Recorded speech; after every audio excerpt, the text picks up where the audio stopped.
Hello, and welcome to the onboarding presentation on stack classes and end-of-course scenarios. This presentation will provide a detailed overview of how we maximize our student enrollment by overlapping multiple offerings within the same general time. I will also talk about the importance of end-of-course scenarios and how its delivery changes depending what kind of course you are teaching.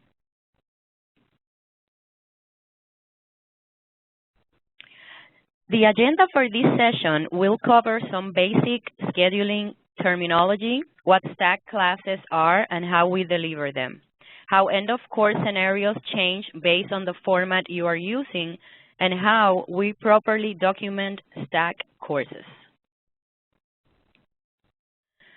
I want to review your understanding of the difference between components and courses. Because courses are made up of a combination of lessons and topics, these concepts can be grouped into certifiable sections that cover the knowledge and skills for a specific age group, like child CPR, or for a specific theme, like first aid.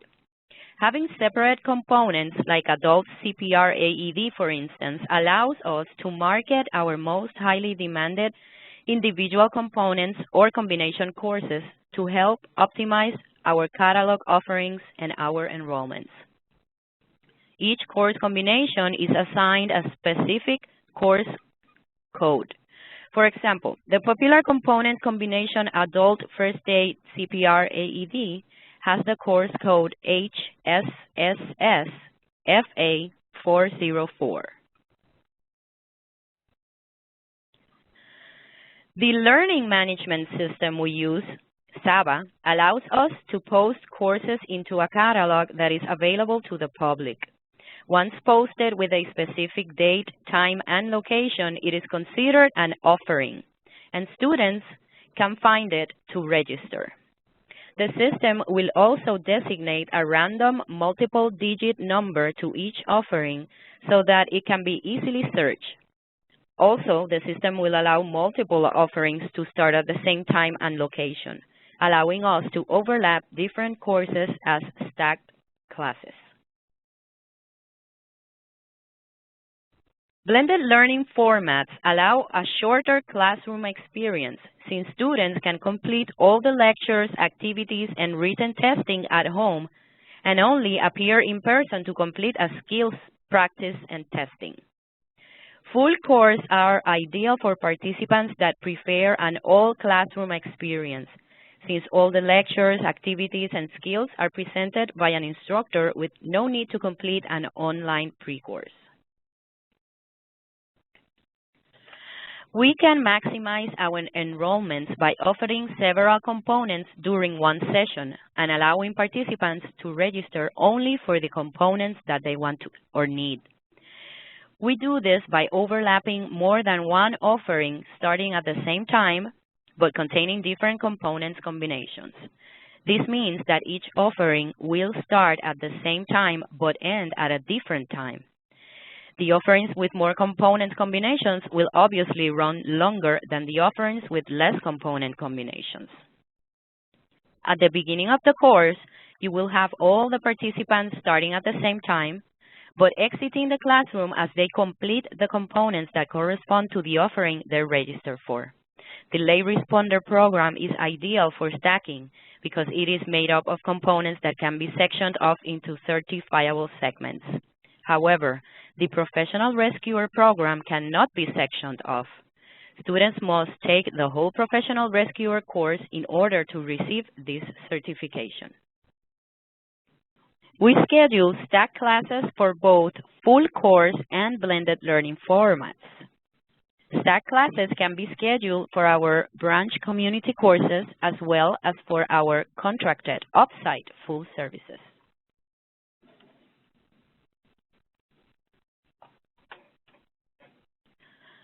Here is an example of a full course format of stacked course combinations that all start at the same time but end at different times because they have a different number of components. In example 1, participants that register for Adult First Aid CPR AED will be in class from 9 a.m. until 3 p.m., But those that register for adult CPR AED only will be by noon, leaving only the ones that also want to be certified in first aid.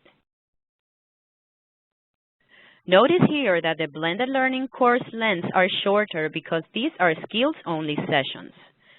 The first 3 courses are lay responder, which means it can be stacked the same way, finishing at different times to accommodate those that wish to take different component combinations. Notice that the professional rescuer course was scheduled to start at a different time, and it's only one offering because it is a higher level of certification and the components cannot be split up. End-of-course scenarios allow you, the instructor, a final opportunity to check how well your participants can perform their CPR and first aid skills independently. You'll find the end-of-course scenarios in the final lesson of both the lay and pro instructor manuals. For the lay program, the instructor can prompt the participants through the skills, or you can have the participants pair off and have one to be the prompter and the other to be the responder. For the professional rescuer end-of-course scenarios, the instructor must be the prompter. For the full course format of the lay and pro courses, all participants must have completed their respective end-of-course scenarios to be considered passing. Careful planning needs to be considered when you have a stacked class to make sure that you conduct an end-of-course scenario for participants that will be leaving early. However, for the blended learning format, the end-of-course scenarios are only required for the professional rescuer course.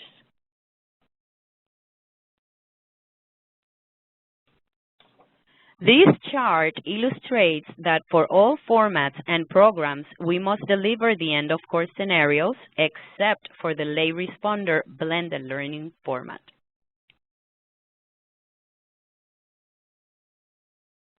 If you are only delivering one offering, or if all the participants are scheduled to take the same components and leave at the same time, this is how you know you are not teaching a stacked class.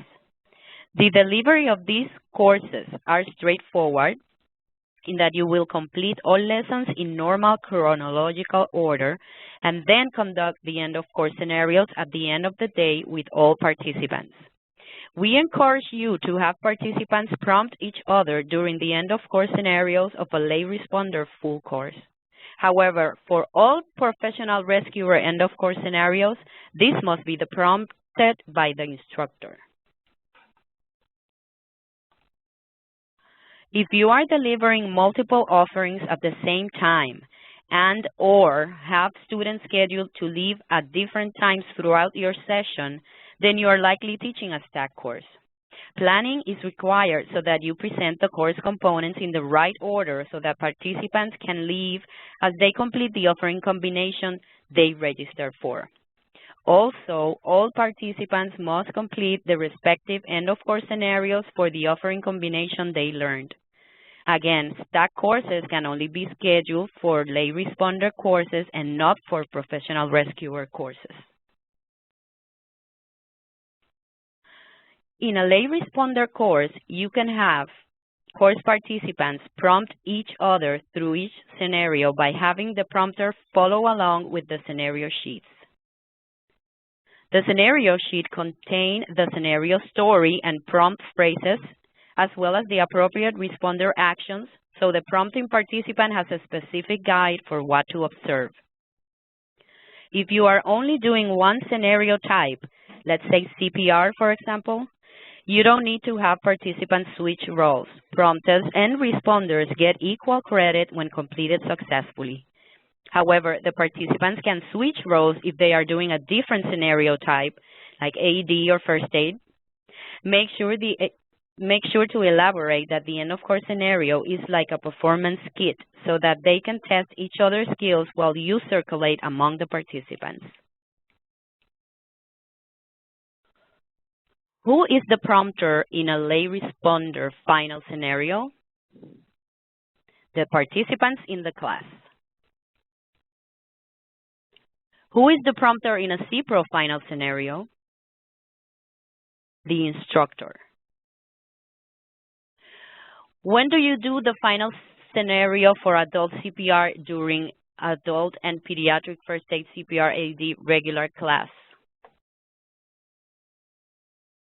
At the conclusion of the course. The next section will provide you with a more detailed explanation of the timing and delivery of stack courses for both full course and blended learning formats. Here is an example of a full course format stack course. You will be teaching adult first aid CPR AED. But once you complete the adult CPR AED course, you will conduct an adult CPR end of course scenario with the whole group, followed by a AED scenario with the whole group, and then allow the students that are registered in the CPR AED only offering to exit the classroom. You will then complete the first aid course with the remaining participants, and then conduct a first aid end of course scenario at the end of the day. For all participants, make sure they complete a CAPS evaluation or student evaluation. In this blended learning example, there are 3 offerings stacked together scheduled to all start at 6 p.m. The most inclusive offering is only 2 hours long because this is a skills-only format. The participants completed the online pre-course prior to attending. We cover the skills course by teaching adult CPR AED first aid second, and pediatric CPR last, so that participants are not idle during any section. Because the lay responder blended learning program does not require the delivery of end-of-course scenarios as soon as the skill practice sessions are done for each offering combination, the participant can exit the course. However, make sure that they complete a student evaluation CAPS evaluation before they go. Do you give end-of-course scenarios in a blended learning lay responder course? No. In the blended learning lay responder stack classes, you do not give a final scenario. However, in the CPRO blended learning course, you must conduct all 3 end-of-course scenarios. Do you lecture during a blended learning course? No. Lectures are not done during a blended learning course. Blended learning is skill-based only. Do you show videos during a blended learning course? Yes, you show videos during the blended learning course. Is there a PowerPoint presentation for blended learning courses? Yes, there is a PowerPoint presentation on Instructor's Corner for blended learning courses that has video only.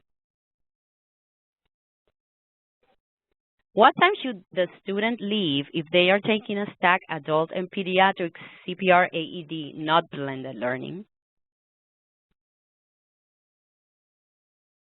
At 1 p.m. Does the student leaving at 1 p.m. complete an end-of-course scenario? Yes. When does the student that is scheduled to leave at 1 p.m. take the end-of-course scenario? At the conclusion of the adult and pediatric CPR AED course lessons.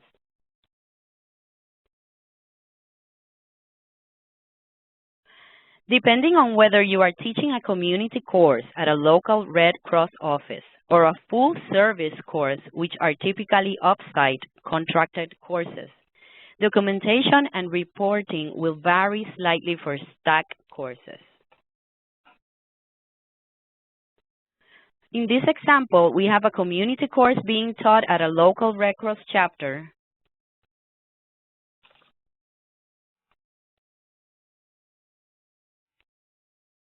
And Sally, Bob, Alice, and Mike are registered so that they can certify to maintain their employment requirements. They will all be sitting together at the start of the course. However, Sally and Bob are in adult CPR AED only offerings, and Alice and Mike are in the adult first aid CPR AED offering. This means you'll have two rosters for the course with two different offering IDs. Once you complete the adult CPR AED course, Sally, Bob, Alice, and Mike will all participate in an adult CPR scenario and in an AED scenario. Sally and Bob will leave, and Alice and Mike will remain for the first aid lesson and skills as well as the first aid scenario. Make sure that any missing contact information is added by the participants and that you will fill out the appropriate grades, S, U, or NE. All community courses must be called into the Training Support Center within 2 hours of the course end by calling 1-800-RED Cross. Based on the above time and stack class we just reviewed, what time would Sally and Bob go home? At 12 p.m.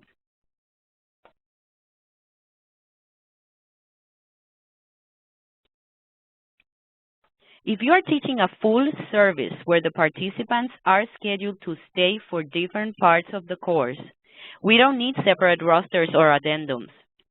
Because there is no pre-registration, unlike a community course, you can list out all the participants that will be present on the same addendum sheet. Write out all the components in the components row.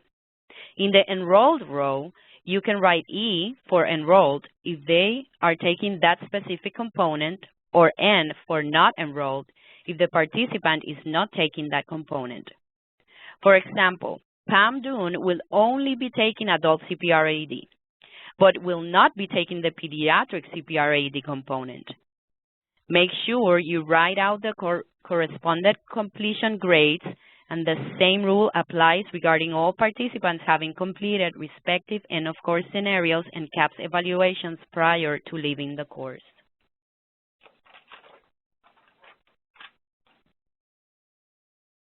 Do you need separate course records for stack full service classes?